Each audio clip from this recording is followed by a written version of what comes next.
Okay, happy Friday. Let's go. I have a quick video for a set called the Zenz Top Pro, and I'm going to talk about the Subtonic Storm in this video too, because this is a problem.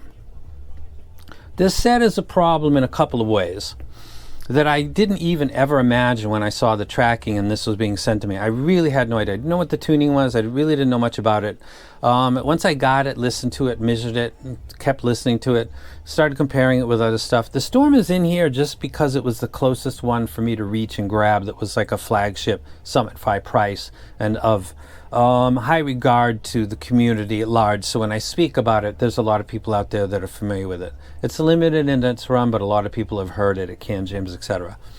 This is a $5,000 set. $5,400 is actually what I paid, and this is a $500 set. So it's a 10 times difference. That's not a small thing. 10 times the difference. This has 10 drivers. They're all branded besides the 2 DDs, which I can't even begin to get into the DD world, though I do know some stuff about it, and I'll share that in a future video. This doesn't have a dynamic driver, but it's not a problem. It's got a bass driver. They customize it. I have to say, for full disclosure, that I have a piece of equipment that people use on computers to remove chips from PCB boards. It slowly warms them up and doesn't damage anything else. I put these on actually the left side, and I put it on that little heating tablet, and I was able to take the cap off of this and look at it. I took pictures of it, and I tried to. It's a learning experience. I pay big money. I have the right to do whatever I want, though I'm voiding warranty when I do that. So I've looked inside of it. I won't share what I saw inside, but I'm not going to sell it. There's nothing going on as far as like they said it's this, but it's something else. Not at all. So just notable that I've opened it up. It's a 7 driver set. It's got two ESTs and 5 BAs. This has got no ESTs, but it's got 2 DDs and 8 balanced armatures. So it's kind of a wash. If you really want ESTs, I guess you'd go for this, but I can't hear it. If you really want a dynamic driver, I don't really think you can tell the difference between the two. They sound quite similar, and the dynamic drivers are not really adding a lot to the mix, or for the reason that I would say that these are competitive with each other.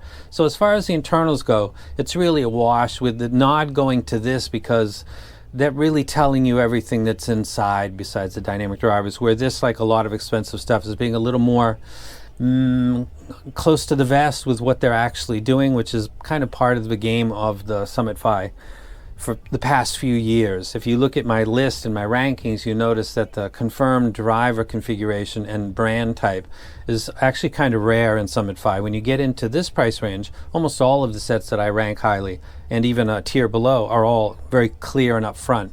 Kind of gives an indication that to use branded drivers, you've got to charge a certain amount of money, and we're talking $300, $400, $500 and up, depending on the margin that you want and how much you accessorize and gild the lily with it. And then when you get above that price range, we start to get into where they don't really talk about much, because they think that you're pocket watching. So you can go look at my list and look at the red bats. That doesn't mean bad. That just means that what exactly is in the IM is not really clear, which is what the Storm is, whereas this is, like a lot of its peers in its price range that are of good quality and have branded drivers, they're very open with what is inside. The Camper being an anomaly, where they share everything right up front. Not an anomaly, but among the ones that I've collected. I think that this is a good example of diminishing returns. I think that this is a good example of all the people out there that say you don't have to spend that much money to get top of the line sound quality. I'm not saying good sound quality, I'm saying top of the line, like Summit Fi level. This is as good as it gets. This is a good example of that. Listening to these two sets compared to one another. Again, I'm not selling this. I did once already and I bought it back. I'm not going to sell it again. I'm a big fan of it and I like it and I feel happy with the money that I spent. But when I take this set and this set and I plug it in, and I play a 450 hertz tone, and I adjust it so that this is putting out 77 dB at that tone. It needs more power. What exactly is that? I can find out and put that on channel 2.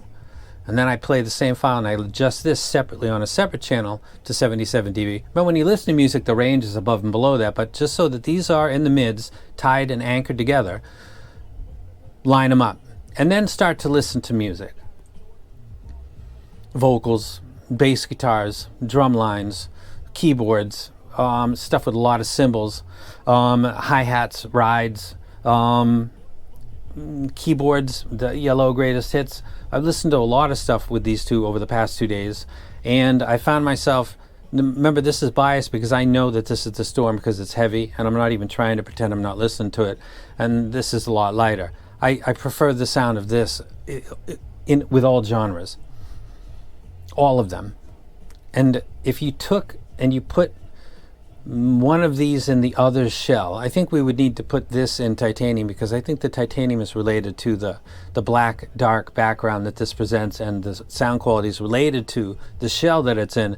If we took this already impressive set and placed it into a similar shell so that you couldn't tell in any kind of a way, if you weren't looking at what was being put in your ears, what was actually in your ears, I think that at best it would be coin flip ratio. Like, people would pick this about as much as they would pick by just guessing and intentionally doing so.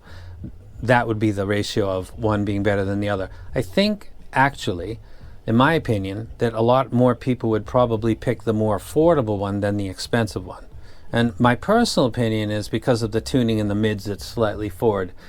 Instead of the mid bass, I might just put this graph up on the video. Instead of the mid bass being slightly forward and giving that extra note weight. Now let's talk about that for a second. You've all heard lots of people talk about in reviews over years, note weight, thickness, thinness, brittle, thinness. These are a lot of terms that people use to talk about there being seemingly just enough or just almost not enough energy in a certain area to make it all seem like it was accurate, instead of maybe like a paper cup. And that would be a thin, nearing a little more, and we start to call it scooped, because they're scooping out a part of the mids enough so that you can kind of hear it reflected in instruments or vocals. So we're all familiar with the tuck and the thin, clean replay of the variations and set like that.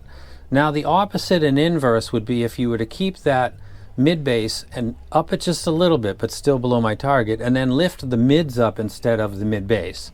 And then you would get something like this. And I find that to be extremely appealing, and I think a lot of people out there who just love music and really don't have any other lingo or any other stuff going on would probably pick this set because of its tuning versus this set, because this can hold its own technically with this set. So it comes down to tuning. I think the tuning of this is better, and it's 10 times more affordable. This isn't really a hype video because I'm not breaking it down into bass, mids, and then treble / overtones. I'm just saying that in the process of starting to do a review, I came to the couple problems. One is that if I put this in one tier, it's going to be right on top of another Zen's, and if I put it $1 over into the next, it's going to be at the top of that list. So it makes my list look like a joke. To be perfectly keep it a buck with you, that's problem number one for me. Problem number two is I enjoy spending a lot of money on earphones, and this really makes it, this really puts diminishing returns on Front Street.